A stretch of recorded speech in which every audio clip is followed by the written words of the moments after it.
So when you hear the word aging, what immediately pops into your head? For a lot of us, we instantly picture gray hair, retirement, the later chapters of life. But what if I told you that scientifically speaking, you actually started aging before you were even born? Seriously, when does aging actually begin? It's such a fascinating question, and the answer completely flips how we look at our entire lifespan. Welcome to This Explainer. I am absolutely thrilled to be your guide through this material today.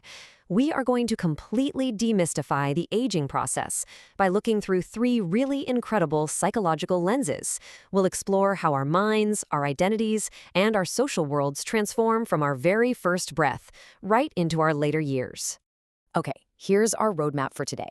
We'll start with the lifespan journey itself, look at our changing intellectual capacities, explore Erikson's psychosocial crises, discuss Neugarten's social clock, and finally, we'll redefine what normal aging actually means. All right, part one, the lifespan journey. Now, the folks at the British Psychological Society define development as this continuous process involving biological, cognitive, and socio-emotional changes. And notice the timeline here. It happens from before birth through infancy, childhood, adolescence, and all the way into adulthood. It's not just about growing up. It's this dynamic, nonstop process of physical brain development, shifting memory capacities, and evolving social relationships. It literally never stops. So, why does understanding all this lifelong development matter so much right now? Well, to put it into perspective, look at these staggering demographic shifts. Older adults are currently the fastest growing age group in the UK.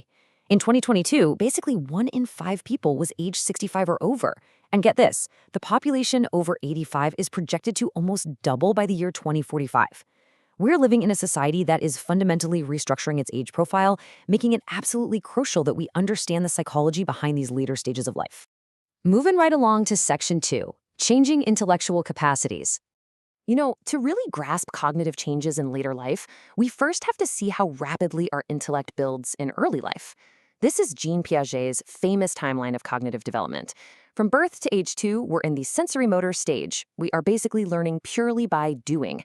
By ages 2 to 7, the pre-operational stage, we start using symbols, but, we still lack logical reasoning.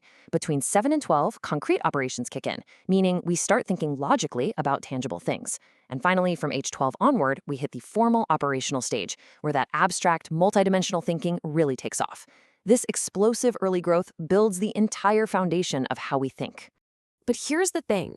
Our brains are physical organs, and just like all organs, they change over time. You can see here the cross-section of a normal aging brain on the right compared to a brain with Alzheimer's disease on the left. The visual evidence is pretty stark. As we age, there's a literal cross-sectional decline in regional brain volume, cortical thickness, and our gray matter actually shrinks. So while the Alzheimer's brain shows extreme deterioration, even completely normal aging involves a physical loss of brain power. Okay, so what do those physical changes actually mean for us on a random Tuesday afternoon? I want to normalize this for you, because not all cognitive functions decline equally. The prefrontal cortex, which handles your executive functions, and the hippocampus, which is vital for memory, tend to deteriorate faster than other areas. In plain English, your working memory, like holding and manipulating information right in the moment, declines more than your long-term memory. You might also notice your episodic memory, like trying to remember what you had for dinner last week, slips faster than your semantic memory, which is your general knowledge of facts. And crucially, retrieval, that it's on the tip of my tongue feeling of trying to find information, gets way harder than simply recognizing something when you see it. But wait, it's definitely not all doom and gloom. Look at this contrast between two types of intelligence. Fluid intelligence, which is basically your speed of processing and problem solving, yeah, that does peak earlier in life and slows down as we age. But look at crystallized intelligence. This is your accumulation of knowledge, your lived experience, your vocabulary.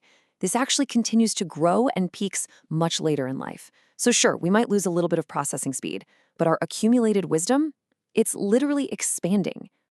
Okay, section 3. Let's talk about Erikson's psychosocial crises. Erik Erikson, he's an absolute giant in psychology, developed one of the most famous models of lifespan development ever. He argued that life isn't just this smooth, easy ride. It's actually a series of 8 distinct psychosocial conflicts, or crises. At each stage of life, we basically face a specific battle. Successfully resolving that crisis gives us a new trait or virtue, like hope or wisdom, that arms us for the next challenge. But if we fail to resolve it, it leads to negative outcomes that can kind of linger for a lifetime. Let's break these down. Think back to your own childhood for a second. In infancy, the crisis is trust versus mistrust. If our caregivers are reliable, we develop the virtue of hope. In early childhood, as we're learning to walk and talk, the crisis is autonomy versus shame and doubt, which forges our willpower. In preschool, it's initiative versus guilt, where we assert control and find our purpose. And by school age, it's industry versus inferiority, where we have to cope with new intellectual demands to build a real sense of competence. These early crises forge the absolute bedrock of who we are. Now check out this second set and ask yourself, which conflict are you currently navigating? Adolescence brings identity versus role confusion. Young adulthood hits us with intimacy versus isolation, where the virtue of love is basically on the line. But look at the later stages. Middle adulthood is defined by generativity versus stagnation. This is that deep need to nurture things that will outlast us, like raising kids or contributing to society, to gain the virtue of care. Finally, in maturity, the crisis is ego integrity versus despair. This is all about looking back on your life and feeling fulfilled, ultimately leading to the virtue of wisdom. Which brings us to Section 4, Neugarten's social clock. Have you ever had that creeping feeling like you're falling behind in life? Or maybe that you're somehow ahead of schedule? That feeling is exactly what Bernice Neugarten called the social clock. It's defined as the timing and acquisition of biosocially structured roles.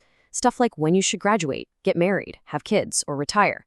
Society uses this totally invisible clock to structure our entire life course, setting these intense expectations for what we should be doing and exactly when we should be doing it.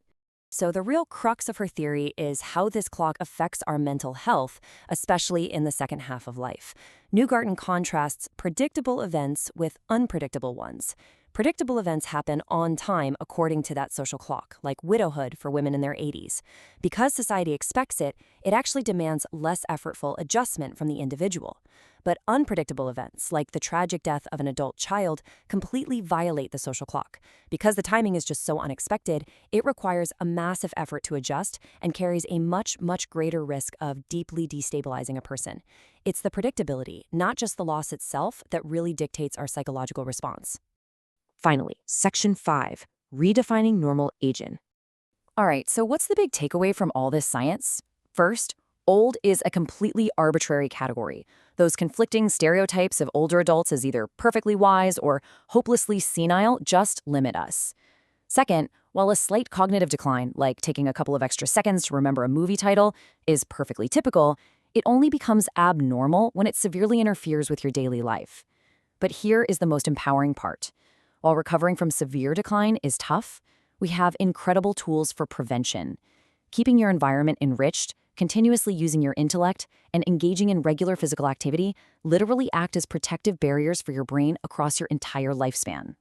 And that leaves us with one final, deeply personal thought to chew on. Take a second and ask yourself, how can understanding your own social clock and the psychosocial crises you're facing right this minute help you navigate your very next stage of life? Because, guys, aging isn't just something that happens to you in the future. It's this incredibly dynamic, lifelong process of becoming who you are meant to be. I really hope this explainer has given you the framework to face that next chapter with absolute confidence and a renewed sense of curiosity. Thanks for joining me.